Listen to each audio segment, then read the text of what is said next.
दोस्तों, बहुत ही महत्वपूर्ण संदेश है। कृपया एक बार सुने जरूर।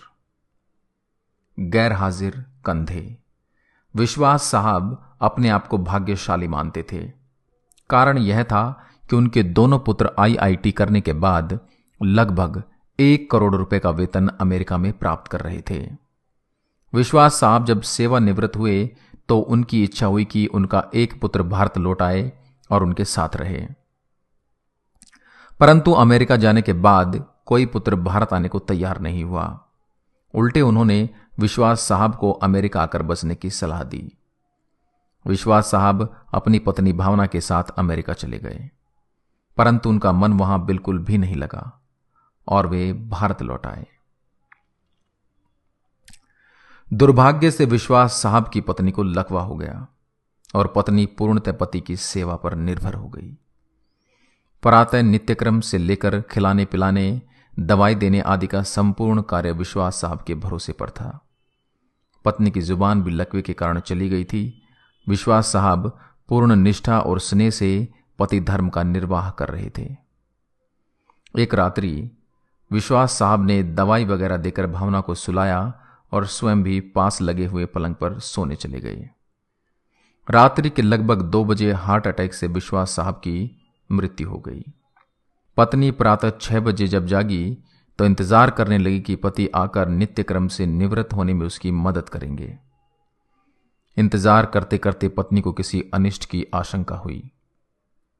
चूंकि पत्नी स्वयं चलने में असमर्थ थी, उसने अपने आप को पलंग से नीचे गिराया और फिर घिसटते हुए अपने पति के पलंग के पास जा पहुंची। उसने पति को हिलाया डुलाया पर कोई हलचल नहीं हुई। पत्नी समझ गई कि विश्वास साहब अब नहीं रहे।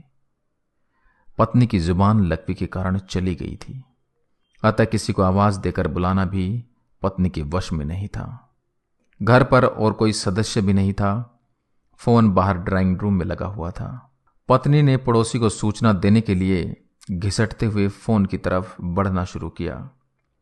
लगभग 4 घंटे की मशक्कत के बाद वह फोन तक पहुंची और उसने फोन के तार को खींचकर उसे नीचे गिराया। पड़ोसी के नंबर जैसे तैसे लगाए। पड़ोसी भला इंसान था। फोन पर कोई बोल नहीं रहा था, पर फोन आया था, अतः वह समझ गया कि मामला गंभीर है। उसने आस पड़ोस के लोगों को सूचना देकर इकट्ठा किया। दरवाजा तोड़कर सभी लोग घर में घुसे। उन्होंने देखा विश्वास साहब पलंग पर मृत पड़े थे तथा पत्नी भावना टेलीफोन के पास मृत पड़ी थी। पहले विश्वास और फिर भावना की मौत हुई। जनाजा दोनों का साथ साथ निकला। पूरा मोहल्ला कंधा दे रहा था, परंतु 2 कंधे मौजूद नहीं थे जिसकी मां बाप को सबसे ज्यादा उम्मीद थी। शायद वे कंधे करोड़ों रुपए की कमाई के भार के साथ अति महत्वाकांक्षा से पहले ही दबे हुए थे। लोग बाग लगाते हैं फल के लिए, औलाद पालते हैं बुढ़ापे के लिए। कुछ ही औलाद अपना फर्ज निभा पाते हैं। अति सुंदर कहा है कवि ने, मत शिक्षा दो इन बच्चों को चांद सितारे छूने की। चांद सितारे छूने वाले छू मंतर हो जाएंगे। अगर दे सको शिक्षा तो दो तुम इन्हें चरण छू लेने की। जो मिट्टी से जुड़े रहेंगे वही रिश्ते निभाएंगे। कृपया इसे बच्चों को जरूर सुनाएं। अच्छा लगे तो अपने दोस्तों के साथ शेयर करें। जय हिंद, जय भारत।